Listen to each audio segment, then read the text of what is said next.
Pensé en muchos nombres para este podcast y la verdad es que ninguno me convenció. Así que me fui por lo simple, con Sebastián Huerta. Algo directo y sin rodeos, como esperamos que sean todos los invitados que estén en este espacio.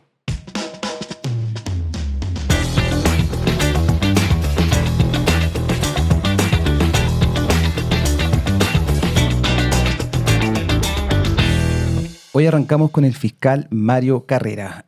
Acaba de ser parte de uno de los grandes hitos en materia, podríamos decir, de justicia en nuestro país, que fue dejar tras las rejas al grupo Los Gallegos, una de las bandas más peligrosas del país y, por qué no decirlo, del mundo. Fiscal Carrera, ¿usted considera que hoy día Arica y Parinacota es una región segura? Bueno, yo creo que respecto a esa pregunta hay mucho que trabajar todavía. Lo cierto es que esta banda en particular y este grupo, por lo menos no tenemos antecedentes de sus operaciones. Sin perjuicio de ello, ya hemos visto con anterioridad que son capaces y tienen la logística suficiente como para reinstalarse. Y el problema nuestro es que esta banda en particular tiene grupos, digamos, de operación en Tacna, Moquegua y Arequipa. Por lo tanto, está muy cerca, digamos, entre comillas, sus fuentes de reabastecimiento, por decirlo de alguna manera.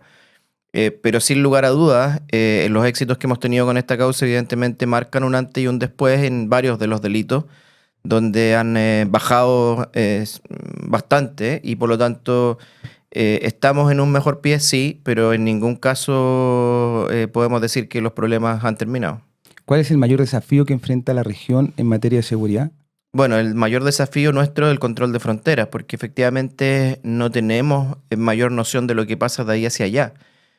Por ejemplo, hay elementos muy sofisticados hoy día a nivel nacional para analizar huellas, por ejemplo, o para analizar casquillos de bala o residuos de ese tipo, donde podemos saber o conocer si una determinada munición encontrada ha sido utilizada en algún delito en otra ciudad del país. Pero usted me entenderá que eso puede ser muy útil para el resto de Chile, pero no tanto para Arica, porque a mí lo que me interesaría más es tener un sistema similar, pero con las ciudades del sur del Perú, perdón. Claro. Con Tacna, reitero, con Moquegua y Arequipa, ¿no? Y Lima incluso. Las armas que se utilizan acá obviamente vienen muchas veces de esos lugares, han sido utilizados en esos lugares, y para nosotros sería mucho mejor o mucho más útil contar con ese nivel de integración con esas ciudades o esas policías que con el resto del país. Fiscal, usted sin duda se hizo conocido después con todos estos casos de Los Gallegos, el Tren de Aragua y toda la llegada del crimen organizado, pero usted viene haciendo un trabajo ya hace muchos años, usted fue fiscal en Putre, conoce la región muy bien. ¿Usted en qué momento cree que empezó a cambiar de alguna forma la criminalidad acá en la región? ¿En qué momento se produce ese quiebre? Bueno, esta región, lo voy a decir bien crudamente, nunca ha sido el jardín del Edén, ¿no? Sin perjuicio de ello, evidentemente hay un cambio muy fuerte, yo diría desde el año 2017 hasta el año 2021, creo que se produce el quiebre en nuestra región. Lo digo de esa manera porque el año 2017 fue el último año en que estuve acá trabajando precisamente como fiscal jefe de Putre. Luego me fui a Santiago, a la Fiscalía Metropolitana Occidente, y cuando regresé el 2021 yo venía con un plan de trabajo pensando en la realidad que había dejado el año 2017 y lo tuve que rearmar rápidamente porque la situación de la región era evidentemente otra. El año 2021 fue el año en que comenzó el alza fuerte de los delitos de homicidio. El año 2022 fue el año que tuvimos más homicidios y por lo tanto creo que ahí están justamente la época que yo determino como de cambio quiebre, año 2017 al 2021 aproximadamente. ¿Hoy día se puede entrar al Cerro Chuño? Hoy día se puede entrar al Cerro Chuño, no tiene nada que ver con la realidad que tuvimos el año 2021, pero eso hay que erradicarlo, ¿no? Como sea, hoy día ese es un foco de delincuencia, quizás no de crimen organizado, porque si yo tuviera una organización de crimen organizado no sería un lugar donde hoy día me instalaría, porque evidentemente ha sido un lugar donde hemos realizado tantos procedimientos, tantas búsquedas y tantas intervenciones, Claro. que para crimen organizado yo creo que hoy día no sería un buen lugar. Pero para criminalidad de otro tipo sigue siendo un lugar muy atractivo. Si usted va al Cerro Chuño puede ver que tiene una visibilidad, digamos que lo transforma en una suerte de fortaleza, porque ve muy lejos a las distintas unidades policiales cuando van a ese lugar. Eso motivó, por ejemplo, que cuando nosotros hiciéramos los distintos procedimientos tuviéramos que ingeniárnoslas para que no se alertara a los sujetos que estaban, ¿cierto?, trabajando ahí. Me refiero a la época en que estaban los gallegos instalados con toda la fuerza del mundo. Por lo tanto, es un lugar que hay que erradicar. Y si usted va también al sector hacia arriba, al vertedero, se va a dar cuenta cómo hay mucho espacio público además tomado. No solamente las casas que deberían estar destruidas y ciertos terrenos, sino que también la vía pública. El camino cada vez se ha estrechado más. Y eso también es un foco de delincuencia porque cuando alguien va o lleva cosas al vertedero, no falta el que se interpone delante, le sacan las cosas que son basura, a veces pueden ser medicamentos, a veces pueden ser elementos que efectivamente tienen que terminar en el vertedero y no alcanzan a llegar y esas personas les quitan la carga, digamos, Claro. con anterioridad. Oiga, fiscal, uno ha visto millones de ejemplos en cómo el crimen organizado, las distintas bandas a nivel nacional están implementando tecnología, más armamento, más crueldad, distintas cosas. Y uno por el lado ve muchas veces al Estado, y al Estado me refiero a las policías, al Ministerio Público, a las cárceles, etcétera, que les falta tecnología. Y un ejemplo es la cárcel de Hacha. O sea, las cámaras que tiene la cárcel de Hacha son las mismas que de hace 25 años, en donde ya ni siquiera se logran reconocer las caras. Y uno ve que los famosos pelotazos, que antes se lanzaban de un lado para otro, de afuera de la cárcel para adentro, hoy día muchas veces se hace con drones. Entonces, ¿por qué al Estado les cuesta tanto, usted cree, poder implementar estas herramientas? Si hoy día la tecnología cada vez es más accesible, no es tan costosa, se han implementado en otras partes del mundo, ¿por qué nos cuesta tanto poder avanzar en esto?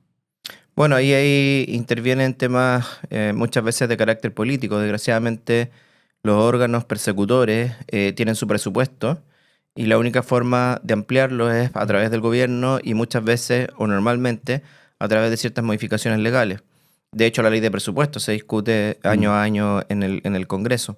Por lo tanto, ahí intervienen diversos factores que efectivamente han impedido de una u otra manera que ciertos recursos lleguen, pese a que todos tienen la conciencia y todos lo manifiestan públicamente de la necesidad de esos cambios.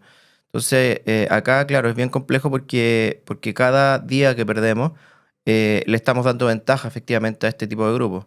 Hoy día el gran desafío que tenemos como Ministerio Público y las policías también está en la búsqueda del dinero. Hoy día tenemos todo lo que es criptomonedas, por ejemplo, Claro. y no teníamos ni siquiera o no tenemos ni siquiera la posibilidad de crear cuentas como del Estado, por así decirlo, para saber qué hacer con aquello que incautamos en criptomonedas. Hoy día es tan artesanal el sistema que muchas veces son cuentas de personas naturales que forman parte de la institución que han tenido que sacar para efectos de utilizarlas, ¿cierto?, como receptáculo de dineros que hemos incautado en materia de criptomonedas. Entonces, todo eso son modificaciones efectivamente muchas veces legales, a veces simplemente reglamentarias, pero que requieren y toman tiempo y además recursos. Sí, y sobre todo cuando, y ahí usted me puede corregir, cuando se deja de perseguir solamente el kilo de droga, sino ahora se empieza a perseguir el patrimonio, que son estas grandes bandas que cruzan la frontera. Usted, y recién lo decía muy bien, se vino pensando en una región, en una que conocía, en una que sabía muy bien lo que estaba pasando, pero cuando llega se enfrenta a otra. ¿Es muy duro ser fiscal regional?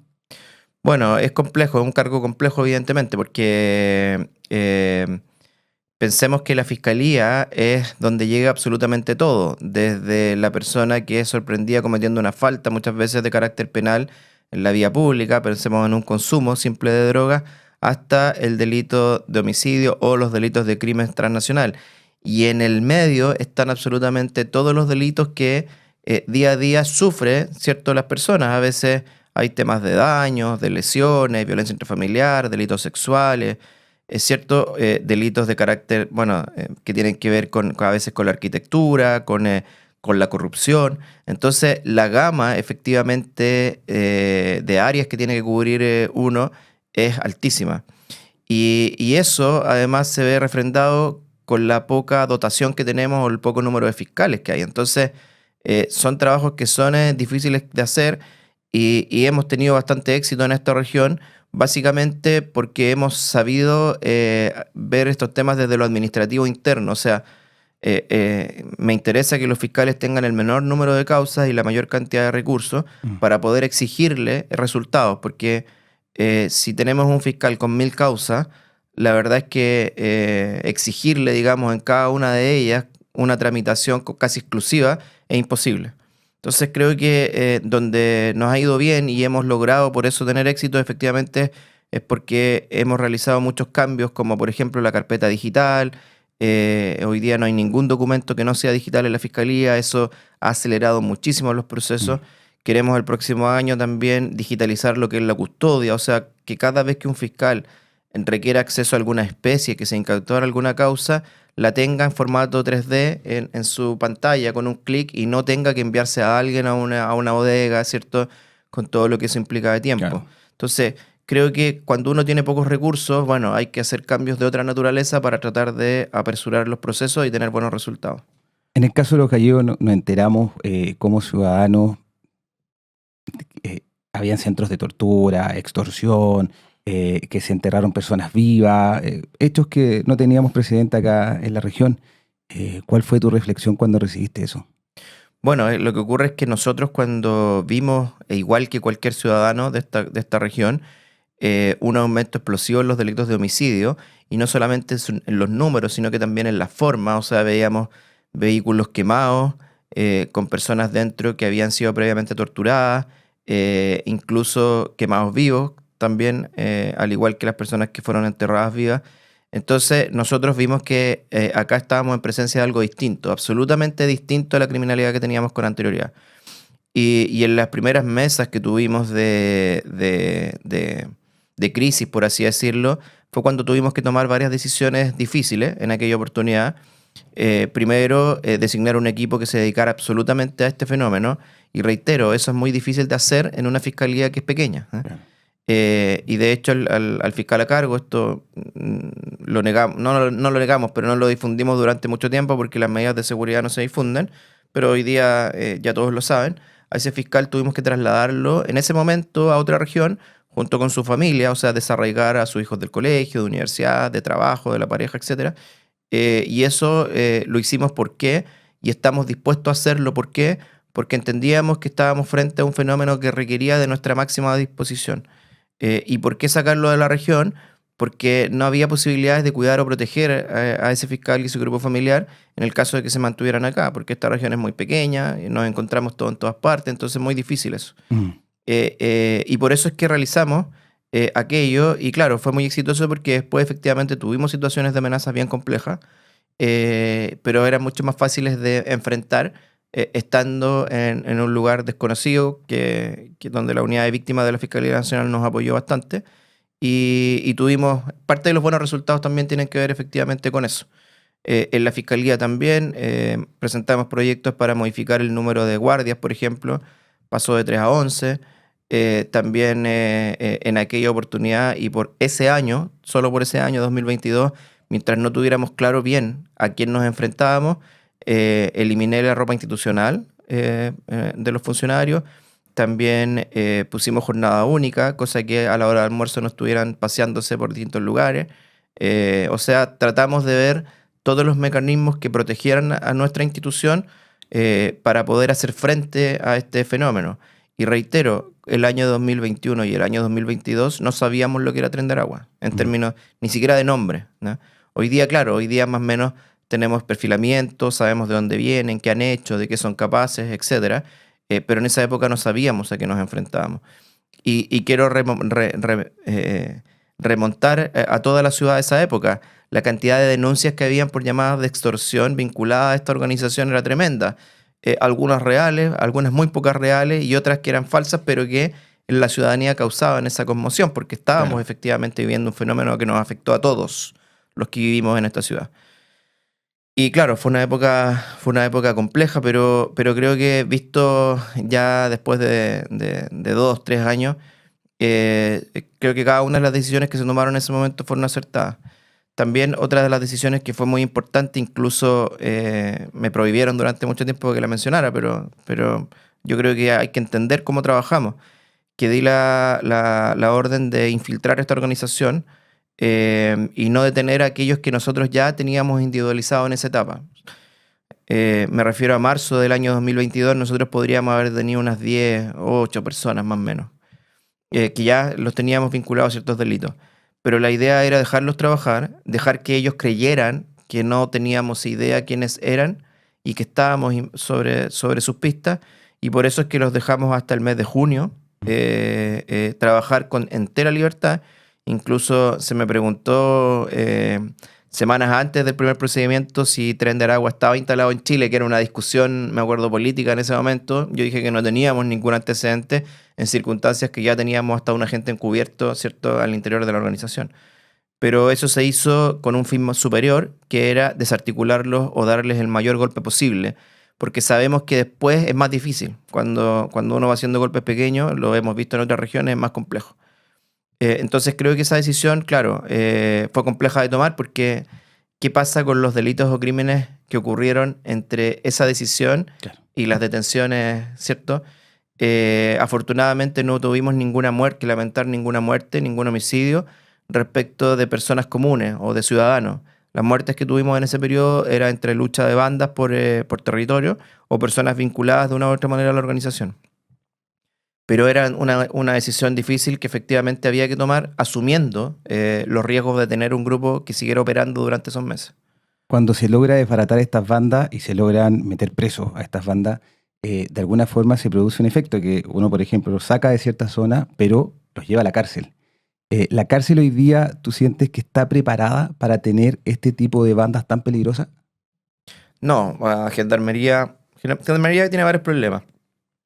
Nosotros trabajamos y hemos trabajado bastante con ellos en esta investigación.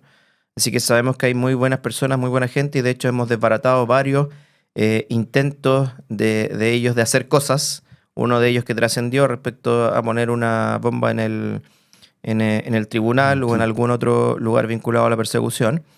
Eso fue una cuestión cierta, tanto así que tenemos a 2 formalizados por terrorismo en esa causa. Y hemos desarticulado otras más que no han trascendido, pero que no por eso no han sido menos importantes. Y eso lo hemos hecho con el trabajo de Gendarmería. ¿Cuál fue el primer problema que tuvimos acá? Que al detener a una gran cantidad de personas, o sea, fueron en esta causa solamente que tuvimos condena hace poco, fueron 44 sujetos acusados.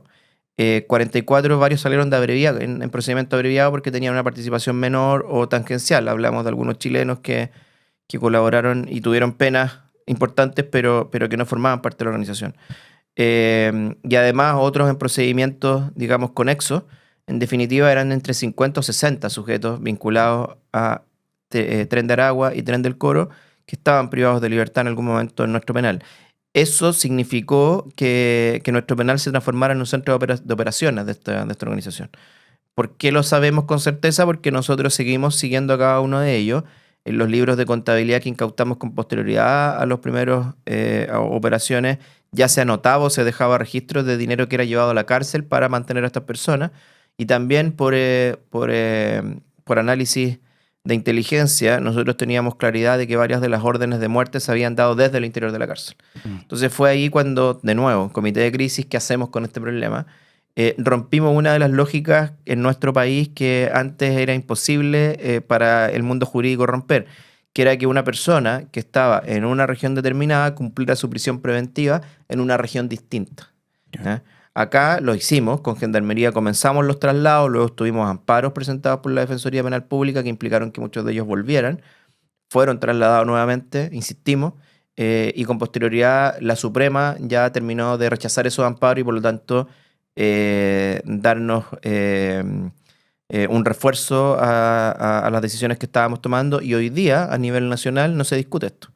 O sea, creo que eso es uno de los grandes logros, digamos, de esta causa en particular. Así hoy usted tiene en el REPAS, que es la cárcel de máxima seguridad de Santiago, a gente detenida del Tren de Aragua por causas de Tarapacá, de Concepción, del sur. O sea, hoy día ya no es tema que se discuta o se debata.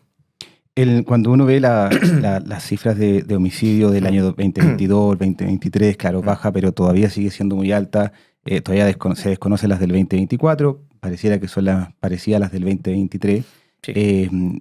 Todavía son tasas altas de homicidio. Tenemos al lado al país Perú, donde, de hecho, hace poco estaba leyendo un reportaje del diario El Comercio, en donde hablaba de las altas tasas de homicidio y sobre todo cómo sí está ya metido completamente el Tren de Aragua, los gallegos, etcétera, con extorsión, con distintos casos que han aparecido. Eh, ¿Esto es una tarea a largo plazo? Bueno, es que ya hay multifactores, porque como harían los economistas, digamos, si separamos distintas fuentes de debate, claro, hay que hacer un análisis que involucra todo. Lo voy a decir en simple. Em, una vez que detuvimos a este grupo de personas, efectivamente bajamos de una tasa de 18,1, que era el 2022, 18,1 muertes por cada 100.000 habitantes. Pensemos que en ese año la media nacional fue 4 o 5 muertes por cada 100.000 habitantes, nosotros tuvimos 18. Ya, o sea, doblamos al que nos seguía, que era Tarapacá. Estamos más cercanos a un país centroamericano con alta Absolutamente, tasa de violencia. absolutamente, sí. Más cercano incluso por sobre en algunos casos. Luego bajamos y se ha mantenido, bueno, todavía, como usted bien dice, el gobierno nos saca las cifras del año 2024, pero yo tengo las mías propias con las cuales puedo hacer un análisis, que nunca difieren más en un par de muertes para arriba o para abajo. Bajamos a 9 más o menos, 9 muertes por cada 100.000 habitantes. De todas maneras nos sitúa, no sé si en el primer lugar, parece que bajamos al segundo, lo cual no es para enorgullecerse en lo absoluto. Y a nivel nacional subió un poco ya a 6,7, o sea, acercaron al 7. Entonces nos acercamos un poco al promedio nacional, pero es un promedio que va en alza, o sea, por eso tampoco es, reitero, para estar tranquilo. Y este año se ha comportado un poco menor al año pasado. Desgraciadamente no teníamos homicidios desde enero. Hoy día hoy día en realidad tuvimos uno en los que estuvo trabajando todo mi equipo junto con la brigada de homicidio alrededor de las 2 de la mañana. Y lo más preocupante es que es el primer homicidio desde noviembre donde hay uso de arma de fuego, porque habíamos ya dejado un poco el arma de fuego. Entonces tenemos una persona que resultó fallecida, un ciudadano de nacionalidad peruana. Preliminarmente no estaba, o sea, fue una persona que no tenía que ver con el hecho que motivó su muerte, o sea, una persona que de una u otra manera recibió una bala que no iba dirigida a él, sino que estaba en el lugar equivocado en el momento en que pasaron estas cosas. Entonces, bueno, tenemos estos problemas, desgraciadamente. El año seguimos bajando en los homicidios, pero creo que para esa familia, por ejemplo, el ciudadano peruano que murió anoche, estos números son solo números. Lo cierto es que perdieron un familiar. Una muerte ya es compleja. Pero bueno, es parte de lo que nos toca. Ahora, si analizamos las muertes de este año, que son 6, salvo esta del homicidio, tenemos 2 por choferes que se bajaron y golpearon a otro por un tema, digamos, automovilístico. Tenemos otra pelea en algún bar, una cosa así. O sea, los homicidios que nosotros denominamos ocasionales, Claro. que no tienen que ver con crimen organizado o con situaciones vinculadas a armas de fuego. El de anoche escapa a esa cuestión. Ya tenemos 3 sujetos que sabemos que están ocupando armas y que, por lo tanto, tenemos ahí un foco que desarticular. Fiscal, y con esto quiero terminar. Sin duda todo el tema de seguridad es un tema que se debate y sobre todo este año. Hace poco hubo un homicidio en Granero que causó un impacto a nivel nacional. Se habló en su momento también de la pena de muerte. No lo quiero llevar a ese tema, pero lo que sí le quiero preguntar, fiscal, usted conociendo todos los antecedentes mejor que nadie sobre el tema de la explotación, de la extorsión, mutilación, enterrados vivos, usted mismo dijo, gente que se quemó, etcétera. ¿Usted cree que ese tipo de criminales en algún momento pueden cambiar o se pueden reinsertar en la sociedad? No, yo creo que hay una criminalidad dura que no tiene ninguna posibilidad de reinsertarse, ninguna. La pregunta, digamos, ¿qué hacemos con ella? Y ahí, claro, vienen respuestas efectivamente, primero, si nos queremos transformar en asesinos, porque la pena de muerte es eso, digamos, es una muerte autorizada, o sea, el Estado transformándose en asesino. Y la segunda pregunta respecto a eso mismo es si eso cambia en algo, digamos, o soluciona un poco el problema. Yo me atrevería a decir que desde la criminalidad, la verdad es que estos sujetos actúan como actúan sin tenerle miedo a la muerte, sobre todo estos grupos más fuertes. ellos no les interesa, digamos, y no tienen ninguna noción de la importancia que tiene la vida. Así como no les interesa matar, tampoco les interesa perder la vida propia. Entonces yo creo que escarmientos no provocaría, en esta criminalidad más dura me refiero. Y, por lo tanto son cuestiones efectivamente que hay que pensarle bien, más allá de los análisis jurídicos, de si el país puede retroceder o no, que son cuestiones vinculadas a cómo Chile se inserta internacionalmente. Los tratados, sí. Los tratados internacionales. Pero claro, yo creo que me centraría más en otras problemáticas que tienen un resultado más medible y más preciso, como lo es el control de fronteras. O sea, creo que si el país aprendió algo en estos años, es que la frontera debe ser controlada. En alguna oportunidad por allá por el año 2022 yo señalé, y si usted lo googlea hasta ahí, que a Chile entraba el que quería, digamos, y fui muy criticado a nivel nacional por esas palabras. Pero cualquier ariqueño tenía claro que esas palabras respondían a una realidad. Porque bastaba ir camino al aeropuerto, ¿cierto? Y ver una fila de personas entrando y saliendo. Sí. Eso, así que no dije nada que cualquier ciudadano de esta región no tuviera claro. Y por otro lado, también uno veía cuando estaba en el control Chacayuta cómo es que personas, mientras uno o cualquier ciudadano honesto se quería controlar, habían personas que pasaban por el lado y caminaban hacia el otro extremo y entraban o salían del país también. Entonces, eso hoy día no ocurre, pero no cabe duda que se necesita más refuerzo en frontera, sea en tecnología y sea en personal humano. Nunca es posible controlarla 100%, o sea, hacer muros o cosas similares, la verdad es que no resultan. Pero evidentemente hay que hacerlo muy difícil para que las personas que quieran ingresar tengan esa problemática y esto no sea un pasadizo. La geografía en eso nos ayuda porque hay lugares donde por geografía es muy difícil intentarlo. Y es por eso que el control acá fue relativamente más sencillo cuando se pusieron los acentos que lo que ha sido en Colchane. Pero bueno, yo creo que hay que avanzar con eso. Hay que avanzar, ¿cierto?, con que la entrada o salida del país sea muy difícil para estos grupos. ¿Hoy día es muy difícil? Hoy día es difícil. ¿Ya? Hoy día es difícil. Ya no es el pasadizo, hay más tecnología, hay más cámaras. La verdad es que desde que el ejército se hizo el control, digamos, o está en presencia del control en frontera, ya Chile no es un pasadizo, por lo menos como lo era el año 2022 y como lo dije con fuerza en esa fecha. Pero el que quiere y se las rebusca va a entrar igual. Entonces tenemos que nosotros adelantarnos, hacer estudios de inteligencia, tener drones de control de frontera, focalizar los puntos de vigilancia y hacer que si quieren entrar, bueno, pero les sea muy, muy, muy difícil. Hay una discusión eterna ahí si es que el ejército se va a tener que quedar permanente o es transitorio. Yo creo que hay una discusión que se tiene que dar. Fiscal, muchas gracias. Bueno, no, gracias a ustedes por la preocupación y por relevar efectivamente estos temas. Nos queda muchísimo por hacer en la región.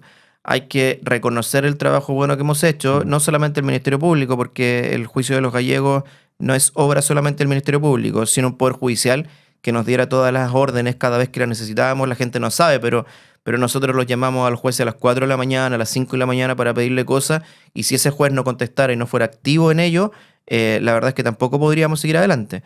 ¿Para qué decir el trabajo de las policías? Porque cuando hablamos de un agente encubierto no es una persona del Poder Judicial ni de la Fiscalía, es una persona, un oficial de la Policía de Investigaciones que está dispuesto a sacrificar su vida y su seguridad por este bien superior, que es cierto, resolver un delito determinado.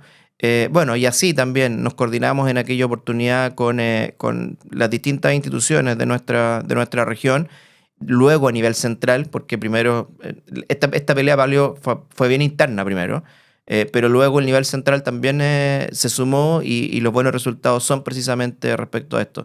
Gendarmería lo mismo, hay que fortalecer Gendarmería. Hoy día, imagínense el desafío de todas estas personas que fueron condenados y además ahora se inició el juicio contra 13 sujetos en Tarapacá. Tenemos otros también en otras regiones. ¿Dónde metemos a esos sujetos? ¿Y de qué forma los controlamos? Nosotros tenemos claridad que siguen operando de una u otra forma al interior. ¿Ya? Los separamos, qué sé yo, hemos hecho muchas cosas en ese sentido, pero tenemos claro que todavía hay cierto funcionamiento. Si no, no hubiésemos desbaratado estas amenazas como la del coche bomba. Ayer, si usted ve, se puso un coche bomba como los que se amenazaban acá en la cárcel de Ecuador. Sí. Y murió a lo menos una persona y quedaron otras graves. En Trujillo, que ya queda más cerca, también ocurrió lo mismo. Entonces, nosotros no tenemos por qué pensar que estos sujetos por una frontera van a dejar de hacer cosas que vienen haciendo con anterioridad. Entonces, no, tenemos que estar muy atentos, pero creo que también tenemos que parar un poco, como región, reconocer que hemos hecho algunas cosas bien, y tenemos que potenciar el resto porque esto no termina acá. Yo creo que se han hecho muchas cosas bien, falta mucho todavía Falta por mucho. hacer, y de hecho un ejemplo es ver lo que está pasando en Perú. Yo invito a varios a ver lo que está pasando en Perú, que es realmente brutal, el tema que se está llevando en discusión completamente, y la verdad es que cuando me ha tocado hablar con varios de allá, lo están pasando muy mal, muy mal. Estas bandas entraron, se quedaron, ya está en el proceso de extorsión, ya está pasando la barrera, porque siempre hay una barrera, y eso lo explican muy bien mucho, hay una barrera de criminalidad. Se matan entre las bandas, etcétera. Pero Luego cuando ya traspaso. empieza, traspasa ese anillo, y ese anillo ya está traspasando y es muy duro. No, y fíjese en una última cosa, yo sé que nos estamos yendo en el tiempo, pero fíjese en una cosa, nosotros no relevamos a veces la importancia, pero esta causa en particular en contra de los gallegos, yo recibí llamadas del fiscal general, que es el fiscal nacional de Argentina, me llamaron desde Perú, Sí. o sea, también di entrevistas para medios internacionales, o sea, pongamos las cosas también en su lugar, como Estado, como región y como entes persecutores fuimos capaces de dar un golpe que en otros lados no se ha dado. Entonces, eso también nos pone como objetivo de estas organizaciones y por eso también estamos muy atentos a cualquier movimiento que puedan tener ellos. Fiscal, muchas gracias. Ya, pues, que esté muy bien. Gracias a usted.